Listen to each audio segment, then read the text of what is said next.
Last week, Book Expo America, or BEA as it is more commonly called, was held at the Jacob Javits Center in New York City, which is kinda sorta my neck of the woods. I did not go to BEA this year, although I did have an opportunity to sort of go as an attendee, but I decided to pass on it for a few different reasons. I have attended BEA several times in the past, both as a signing author and before that, and maybe even after that, just as an attendee. If you are not familiar with BEA, it is a pretty awesome event if you are into books and publishing at all, which I'm guessing you are if you're watching this video, unless maybe you just found it because of some weird search for something else called BEA, in which case I'm sorry to disappoint you. But it is the largest publishing expo in North America. It is a trade event geared towards people that are in the publishing and book-selling profession, including librarians.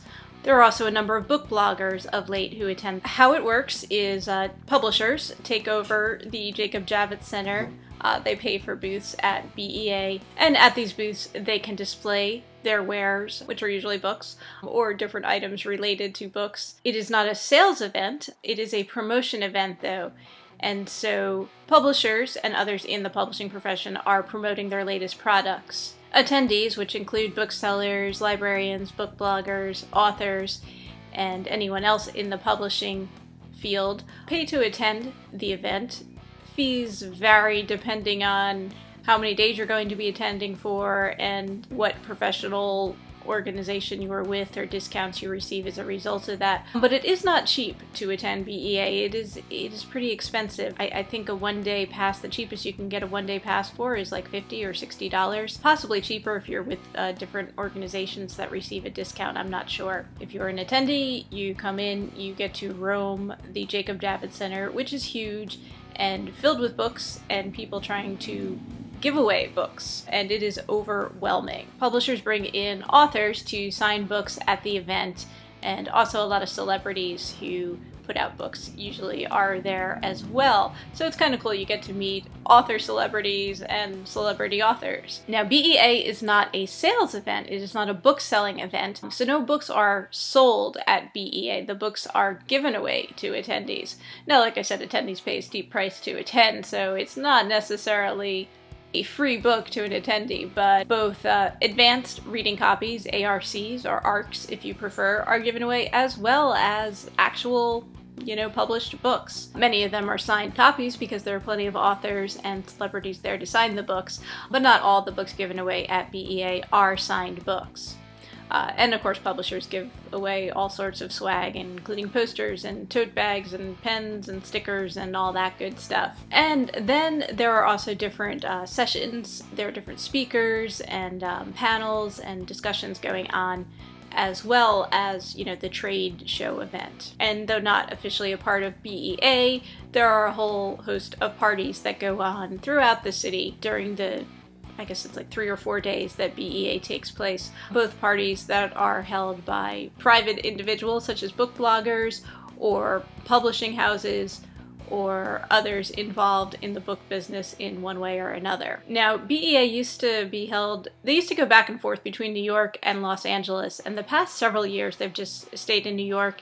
And actually this is the last year, at least for a while, that it'll be in New York, because next year in 2016 it will be held in Chicago. So if you happen to be in the Windy City, you're in luck. Next year you could attend BEA in your hometown. The first time I attended BEA, I was working at a library, and I was not an author. I was not a published author. I shouldn't say I wasn't an author because I've been an author forever, but I wasn't published yet. I hadn't even really completed my first novel that would be published that was popular. But I remember attending BEA, assuming that it was going to be in LA the next year, and then the year after that be back in New York. On the bus ride home, kind of making a deal with myself in my head that the next time BEA was in New York, I was going to be attending as an author and signing books at it. Well, I was a little off there. First of all, BEA was held in New York again the next year, which I hadn't counted on. And it wasn't until 2011 that I was there as an author, which was actually 3 years after the first time I attended BEA. So I was a little bit off on my years there, but I did get to attend as a signing author. And I kind of lucked out, and even though it wasn't initially planned, I got to sign in 2012 at BEA too with my second book, Ferocity Summer. So that was pretty awesome. I can honestly say that that is the only time, other than my launch parties, when I had a line of people waiting for me to sign books for them. Of course, at BEA the books are free, so it's not quite as exciting, but still there were people there that wanted my books, and it was kind of cool. BEA is an awesome event for authors. It does make you feel like a rock star, and there are very few author events where you do get to feel like a rock star, so that's kind of cool. And there are actual rock stars at BEA signing books. But like I said, BEA can be a bit overwhelming if it's your first time, even if it's your 6th time there. There's a lot to see, a lot to do, a lot of walking around, a lot of heavy carrying of books if you happen to not be able to pass up books, which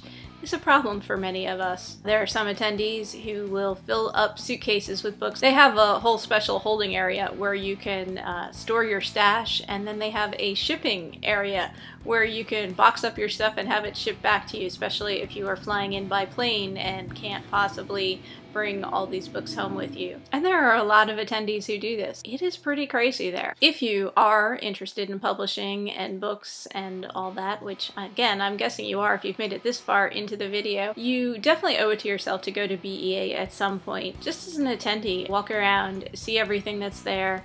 It is overwhelming, but it's a great learning experience, and it's just a fun experience if you're into books. To attend as a signing author, usually your publisher has to arrange for it, and it does cost publishers a lot of money because they are giving away books. I think they have to agree to give away a minimum of 100 books, I believe, for each signing author they have. I could be wrong on the numbers, but I know it's a significant number of books. BEA is geared towards promoting newly released books and books that will be coming out, because it's usually held in the spring, books that are coming out in the fall. So if you have a book that comes out in, January or February, BEA is not a place to be promoting it. If your book's already been out for a few months, BEA isn't where you will be promoting that book. Something just to keep in mind when you're, planning how you're going to promote a book. And of course you can't plan whether or not a publisher will have you sign at BEA, but you can ask nicely or beg or whatever. If you are a self-published author, you can pay to be a signing author at BEA. There are fees involved with it, and of course you have to give away books. So it's a pretty expensive endeavor. You can also set up an exhibitor's booth at BEA, and again, the fees are pretty expensive.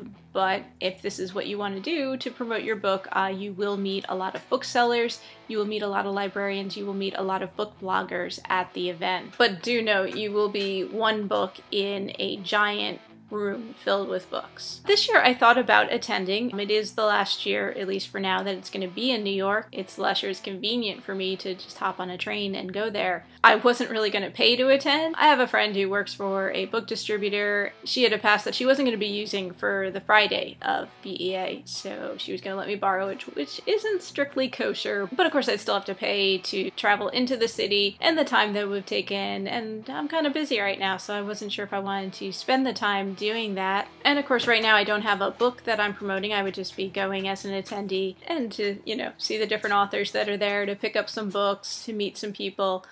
It would definitely be fun, but it would also be exhausting and overwhelming, and I just wasn't sure if I was up for it this year. It's funny, like a few years ago, I would have been like, oh yes, I get to go to BEA, I can't miss BEA. And I guess I've just become jaded or something, and I'm like, I've been there before, I don't need any more books.